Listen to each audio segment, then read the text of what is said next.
I'm going to try and film this again, sorry. We've got a setup here. Now this is not the most efficient setup.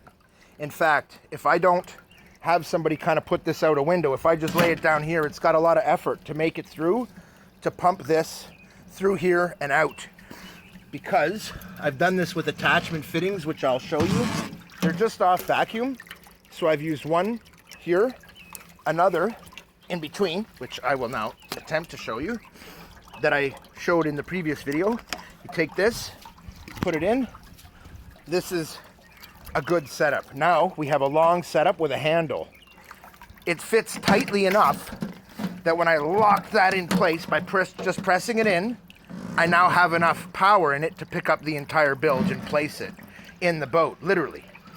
So this is great because you could bring your bilge over in an emergency, you set it up, you bring it over, you drop it in. You take this, you put it, in this case, over a fence. But we don't want to pump this into the neighbor's yard. That would be a jerk move, so we're not. Instead, we're going to try this. Okay. See if we can show you guys what happens here. I'm going to plug this in right in front of you, right here, where you guys can hopefully see. And watch. You'll see that? It's dumping water out like crazy. Now, this doesn't seem like it's all that much water. And it's not. Look, I'm holding it up and nothing comes out. It's all in how you set it up, okay? Now I've got it sitting properly and it's flowing like crazy and emptying out the bucket. This was pretty much full. It was up to the top of the bilge and it's already down there. Now we've still got water coming in. But let's say that instead of doing this, it's why I don't recommend a vacuum pump, guys. A vacuum hose is great. And it does seem to be convenient. I can just pick the whole thing up, walk it over here, pull the pieces apart,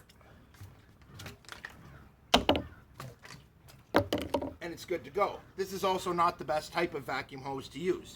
However, it still works. And the point of this video is that even in an emergency situation, you could do this. And if you had it on board your boat, you would have about 1.5 minutes of preparation time. Literally watch. In a panic, in a panic, in a panic, ready. That's it. That is the entire procedure. And now we have it put together hard enough that I can pick it up, walk it over here, pick it up, drop it roughly into place even, and it doesn't come apart. With this slightly elevated instead of dumping down and out a window like it should be, you're actually better off and it'll flow more water. But you're better off using a PVC pipe that covers it completely. See that? A quick twist and it comes right out one-handed, which I like about it. You could literally have one hand on the tiller of the boat or on a hand pump while you set this up with the other hand. There's the case. Everything's there. It's really simple.